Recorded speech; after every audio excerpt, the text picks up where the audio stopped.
Hey everyone, happy Wednesday. It's been really nice to catch up with you on the phone and on Zoom. I look forward to meeting with a lot more of you this week. In my little break today, I thought we could read chapter 11 of the Unteachables with permission from Scholastic, like always, and this chapter is Barnstorm Anderson. Thanks to Ribbit, I'm still on the Golden Eagles. It's the nicest thing any teacher ever did for me.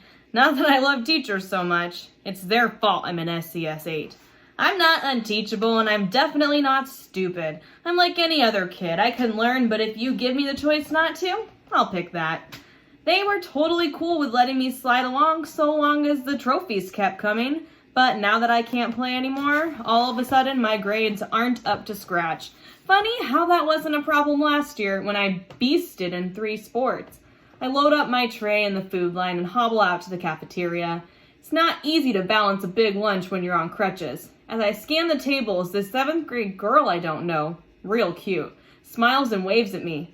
This happens to athletes a lot. We're kind of celebrities around school. I'm trying to figure out how to wave back without dropping either my tray or a crutch when her gaze veers off to my left. She's not looking at me at all. She's waving to Karnoski, one of my teammates on the Golden Eagles, who's coming up beside me. It's like a gut punch. Karnoski, the scrub, who never even got off the bench before I landed on the injured list. Now he's somebody, and I'm somebody you look right through. Sup, Anderson? He mumbles, stepping in front of me. He and the girl connect and take the last 2 spots at the front table. The best location. Last year, half a dozen people would have scrambled to make room for Barnstorm Anderson. Not anymore. I can take a hint. I'm a Golden Eagle, but not really. What have I done for them lately? If I can't put points on the board today, I'm dead to them. Not even Ribbit can change that. I keep on hobbling, head held high. I'll die before I let them see I care. It stinks that just moving across the cafeteria has to be a major operation. The way I could move used to be what made me who I am. I guess that means I'm nobody. At least till next year. Another problem. I've hung out with jocks for so long I've got nowhere else to go. I set my lunch down next to Aldo and Raheem. As I lean my crutches against the side of the table, one of them tips over and whacks Aldo in the shoulder. Hey! He barks angrily. Chill out. It was an accident. It wasn't an accident. In my athlete days, my mind was always on the field or on the court, juking and cutting, faking imaginary defenders out of their jock straps. Now that I'm off sports, I don't do that anymore, and my poor mind has nothing to focus on. So I spend my time thinking of ways to get a rise out of Aldo. It's almost too easy. Aldo's half-heartedly eating a bowl of split-pea soup while gazing over at Kiana, who's a few tables away, sitting with Mateo and Parker. That's the rest of SCS 8, except for Elaine, who eats alone, surrounded by a buffer zone of empty tables. People have been keeping their distance from her ever since she chucked this kid into the salad bar. Even in the lunchroom, Elaine rhymes with pain. While Aldo's staring at Kiana, I reach over and dump half a shaker of black pepper into his soup. I can't help it. It's almost not my fault. Raheem snickers and doodles a napkin sketch of Aldo with smoke coming out of his ears. Meanwhile, Kiana catches Aldo looking at her. Embarrassed, he picks up his soup bowl and guzzles what's left of it, pepper and all. A split second later, a green geyser of pea soup sprays across the room, propelled by a scream. What did you do that for? He rasps.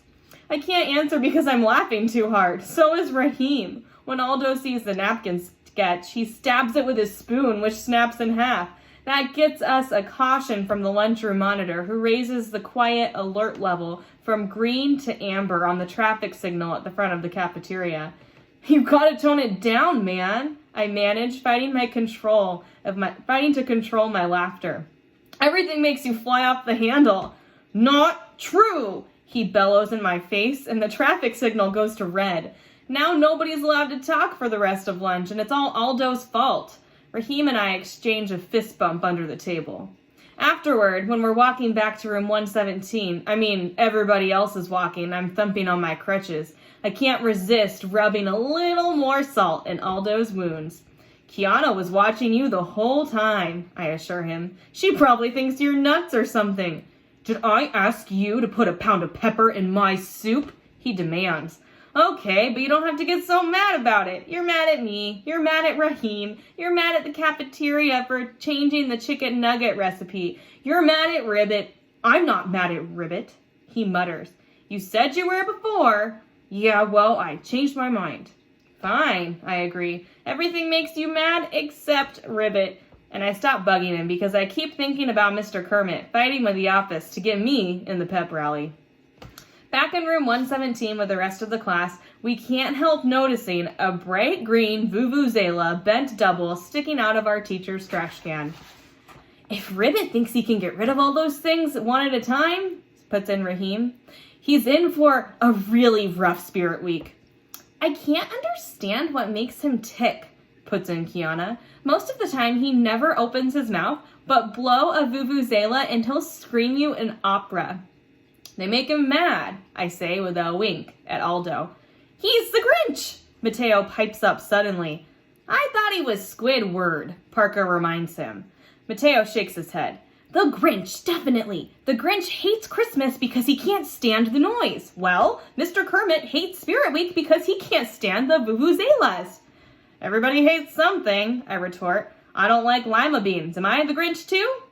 It's not just what you hate, it's why you hate it, Mateo replies seriously. Indiana Jones hates snakes because he's afraid of them. Superman hates kryptonite because it's his weakness. The Wicked Witch of the West hates water because it makes her melt. But Mr. Kermit and the Grinch are both haters for the same reason. Noise. Ribbit comes in and the first thing he sees is all of us staring into his wastebasket at the broken vuvuzela.